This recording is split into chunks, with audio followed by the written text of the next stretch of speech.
Hello everybody and welcome back to another video here. The Canadians get another needed win over the Toronto Maple Leafs in what was a very interesting game, a little bit of a flip-flop kind of game going on. The Canadians absolutely dominated the first period in this game. One of the most dominant performances in a first period or a period in general from the Canadians that we've seen all season long, and it proved to be pretty much all we needed to win this entire game here. So it was definitely an interesting game. We definitely slowed down a lot into the second and third period. There's definitely an interesting situation that went on with Cole Caulfield in this game that we'll get into a little bit later. But yeah, definitely a tale of two games going on in this one. A very, very dominant first period, and then Toronto really, ramped up the pace a little bit in the second and third period to push us to the brink. But we were able to fight them off and obviously get that empty netter at the end of the game there. But yeah, I definitely slowed down a lot into that second and third period. But that dominant first period proved to be all we needed there. So yeah, definitely a really interesting game. I think, we came out on top, and that's all that really matters. But yeah, so going into the game here, obviously Oliver Kapanen scores his 20th of the season here, so a big deal for him. I think that's a $250,000 goal for Oliver Kapanen, so congratulations for him. Obviously, it's a great play, that entire shift from Kapanen, Newhook, Demidov, just cycling the puck around, just winning those puck battles in the offensive zone. Demidov doing a lot of the heavy work there to get that goal to happen there. He's winning puck battles, making plays happen, making guys miss on poke checks and hits and all that kind of stuff. And eventually, it finds its way to Newhook, who goes down low to Oliver Kapanen, and he walks into the front of the net and tucks one in underneath the glove of Joseph Woll, who played incredible tonight as well. So definitely an important goal there, and just great work by all three of those guys. I think that was really a needed goal for that line as well. They hadn't really been producing all that much ever since Safkovsky left that line to play on the top line.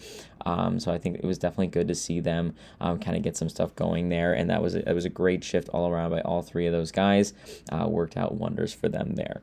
And then, later on in that first period, Philippe Deneau finds his way to his fifth goal of the season here. Kind of just a fortuitous bounce, if you will, going off. I think it was like the boards of the glass or something like that. It bounced into the front of the net, and Deneau was able to use some nice hands, pick that one up on the backhand, bring it back to the forehand, and kind of in the same position as Kapanen's goal, went underneath the glove there, maybe like 5-hole or something like that. But in that area, I was able to tuck it past Joseph Woll for that 2-0 lead there. So great goals there by two guys who, have been pretty good this season. Obviously, Deneau did not have a great season with the Kings before getting traded to the Canadians, but it's good to see, him kind of picking up the pace offensively. He's been great defensively as well, in my opinion. So I think that was great. But, overall, the first period there, obviously, it's good to get those guys to score.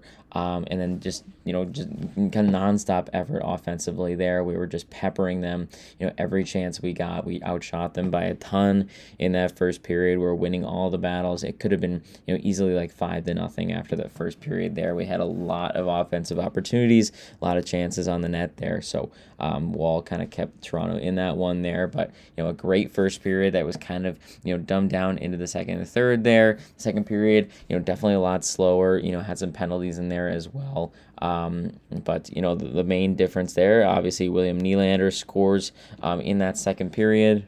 There's not really much that we can do about that one. It all starts from, a Dobson, turnover there. He's trying to get the puck out. There's a guy, kind of hiding behind the defenseman there from Toronto there. He's just trying to throw it up the wall to get it to him. Doesn't happen. He makes a good play at the wall to pick it off, and leads to a 2-on-1 going the other way. And Nylander and Cowan kind of go tic-tac-toe a little bit and put one past Dobesh. So an unfortunate play. You'd like to be a little bit smarter defensively to get that puck out of the zone. I think that's continue to be something that the Canadians need to get better at as the season goes along. I think defensively, we actually did a pretty good job tonight. I think it was more so the offensive pressure that we needed to kind of step our game up a little bit, especially in that second and third period, which is kind of a rare sight for the Canadians, especially considering the past few games for them. But on that one, it's just like one of those things that it's been happening a lot this season overall. It's just trying to find a way to keep ourselves from getting prolonged zone time, and that's an opportunity there that Dobson has to get that puck out of the zone, get some offense going, or at the very least get a change. Neither of those things happen, and we get a goal going into the back of our own net. So definitely an unfortunate situation there, but that we were able to hold them off there. Definitely in the third period, they came pushing as well. But I think the best play play of the entire game happens, within the last, 30 seconds to a last minute of the game, which is not something we say often recently either. But, a great plays from Mike Matheson. I think he had the play of the game, in my opinion. He blocks a shot, a kind of a shot from the high slot area, gets one off of his foot, great block, and then he goes for a diving effort to get that puck out of the zone, and ends up being an assist to Jake Evans, who goes off to the races in a one-on-one battle, wins his one-on-one battle, and tucks that safely into the back of the empty net there to give us that insurance and secure that 3-1 win there. But that's just from both Mike Matheson and Jake Evans. They had great games tonight, in my opinion. Matheson, that's not the first block he's had in this game. He's had some big blocks in that whole game there, but none more important to that one, in my opinion. In that high slot chance, it definitely could have gone in and tied the game up for the Leafs, but instead he makes not one great block, but he also goes in, and dives for the puck and gets that out of the zone. It ends up being a well-deserved assist for him, because Jake Evans, is hustling and wins his battle in that one-on-one race. So those two guys, I think, had the play of the game, in my opinion, that really sealed the deal in this one. And again, I think that's you can talk shit about Mike Matheson and all those guys for not being able to do what they're supposed to be doing. Mike Matheson makes some defensive errors every once in a while, but that's just a situation where we're deep into the regular season right now. It's definitely easy to take a night off and stuff like that, and we've definitely done that in the past this season. But that's an effort, just like an all-around effort play by Mike Matheson and Jake Evans to find a way to seal this game off in a situation where we very clearly could have had that game get tied up and then go to overtime again, and maybe sacrifice a point in a game where we definitely deserve to get that 2 points. So yeah, I think I tip my hat to Mike Matheson for being able to find a way to get that one not only away from our net, but then down the ice towards the empty net, where Jake Evans was able to put that one home. So that's pretty much the whole game there. It was a lot of back and forth, but not a whole lot of goal scoring going on. The Leafs definitely had their chances as well. Dobesh played a fantastic game, in my opinion. The one goal that was scored was definitely not his fault by any means. I think Dobesh, every single time he steps onto the ice, obviously that game against the Sharks last week wasn't exactly his greatest effort, but I think even in general, I feel like every time he gets out there, he's proving that he's our number one goaltender. We'll have to see what Montembeault is able to do tomorrow. I assume he starts tomorrow against the Senators, but either way, I feel like he's proving to be that number one guy, the guy that we're looking for to have a good night and give us a chance to win. He definitely did exactly that in this one. He made some great saves, some huge saves, especially early on in the game. The Leafs had their chances, in some pretty much wide open net situations that Dobesh was able to steer aside. So some great plays by him to keep us in this one, and he's definitely part of the reason why the Canadiens were able to get this win here. He gets one of the stars of the game as well. Only one goal against and a .944 save percentage there. So again, a great play by him. I feel like generally a pretty good game from the guys. I feel like, in the second and third period, we definitely slowed down a little bit, and I think that's something we want to get a little bit better at, is, again, playing that 60-minute performance there, but we did enough to hold them off, and we actually played a really solid defensive game throughout in this one, and that was the big difference maker in this one. So great game overall that we were able to get those 2 points. With those 2 points as well, we move ourselves back up into that top 3 in the Atlantic, and we're staying there at least for a little while here because Detroit did lose tonight.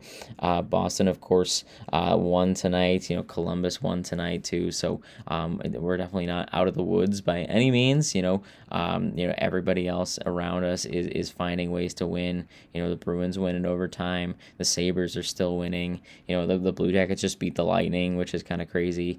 The Red Wings is the only team tonight that lost here from the Atlantic Division, so it's definitely going to come down to the wire, which we've known for a while at this point. But at least for today, we can look at ourselves and be in that second in the Atlantic position, and it kind of looks like at this point that Tampa might be the team that will be able to kind of leapfrog if we continue to win some games down the stretch here. We are only 2 points back of them.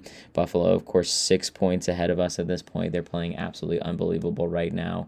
We saw that firsthand. We played them a number of times in a row a few weeks ago. But yeah, so there's definitely room for the Canadiens to move upward in the standings as we go through the last 19 games of the regular season. But there's definitely room for us to move backwards as well, because teams like Boston, Detroit, Columbus, Ottawa is definitely pushing as well. Those are all teams that could definitely, come in and sneak their way into one of those Atlantic spots there. And the Canadiens do not want to let that happen. So they need to continue to win games down the stretch if they want to, secure their playoff spot as we move into the end of the season here. So, yeah, I think like as we are right now, obviously 19 games left, we're in a great position. And we'll just have to see what happens. We have a big game tomorrow as well against the Ottawa Senators. That's going to be a big game. Obviously Ottawa, one of the teams I just named as the team that's definitely getting hot at the right time. They're pushing their way back into the playoff conversation. They're trying to take one of those wild card positions. That could be us. We lose a couple of games, we fall down to the wild card. Other teams like Columbus and Ottawa are definitely pushing, at the late stages of the season here. We do not want to be the team that gets bumped out of the playoffs at the end of the day, in exchange for one of those guys. So, games like these are big to get those wins, those 4-point games that separate us from the competition there. So, that is exactly what we want to see, is us getting those wins against those Atlantic Division opponents, Eastern Conference opponents that are pushing themselves towards the playoffs there. So the only other thing I wanted to talk about in this one is Cole Caulfield and what's going on with him in this one. I think my hypothesis as of right now is that he was sick. I'm not really sure what happened. He was playing in the whole first period, most of the second period, and then just kind of ended up sitting on the bench for a while, and there was some speculation as to maybe, Martin St. Louis was benching him, but I didn't really believe that. It didn't really seem like that would be the case. Obviously, he's a guy you want on the ice when you're, in a position where you want to, get some insurance goals there. He's a goal scorer, especially against the Toronto Maple Leafs, so it was definitely strange. And on the bench he definitely looked like he was not in amazing shape. He looked a little bit like he was in some discomfort there, so I think the trainers were kind of talking to him. But I think the biggest thing for me is I feel like if he were actually injured in, like a structural way, like if there was some sort of actual, muscular injury or like fracture or whatever going on, I feel like he would have been, taken off the ice and be further examined, as the game went along. He did stay on the bench and even played in, those two power play opportunities we had late into the third period there. I don't think that would have been possible if the injury were, a structural injury like that, or anything that was, deemed to be pretty severe. So I feel like, the fact that he was on the bench and just trying to tough it out seems to me like it was some sort of illness or something like that, or something minor that, the medical staff felt like they, were going to allow him to kind of play through and see if he could shake off. I think he did leave the game to the dressing room in the final 2 minutes or so, which makes sense considering the fact that there was no chance that, Caulfield was probably going to get back on the ice, assuming that, we do end up winning that game there, and we do. It's an interesting situation. It was just kind of odd to see him, looking pretty healthy. And obviously when he was skating in those power play opportunities, he looked pretty solid. Obviously, he hadn't played for a lot of minutes previous to that, so maybe a little bit slower than, his teammates there, but didn't really look like he was laboring any physical injury there. So my hypothesis is that he's got some sort of illness or something like that, and maybe we'll hear more about what exactly is going on later on in press conferences and things like that. But we'll have to see if he plays tomorrow, or what the situation is. But I feel like it is definitely promising, the fact that even if he wasn't at 100%, he was still staying on the bench to support his teammates. He got that out there on the power play and all that kind of stuff. So I feel like in my non-professional opinion, I feel like we shouldn't really see him being out for too long, but only time will tell on that one. So yeah, that's pretty much all I have on this one. It's just kind of an odd situation, but either way, it's good to see him not go to the dressing room, and I feel pretty confident that he'll be all right in the grand scheme of things. And I feel pretty good about the fact that the Canadiens found a way to get those 2 points tonight. It's just a matter of whether or not they can get those 2 points tomorrow and really, put some pressure on Tampa Bay, first of all, right? Because we're only 2 points behind them at the moment, and also create create some separation, if that's even possible, over, Detroit, Boston, Columbus, Ottawa, all of those teams that are really pushing to take our playoff spot as we come down to the last few games of the season here. So that is pretty much all I have for this one. So thank you guys so much for watching, and I will see you 24 hours from now after a big 2 points in a win against the Ottawa Senators.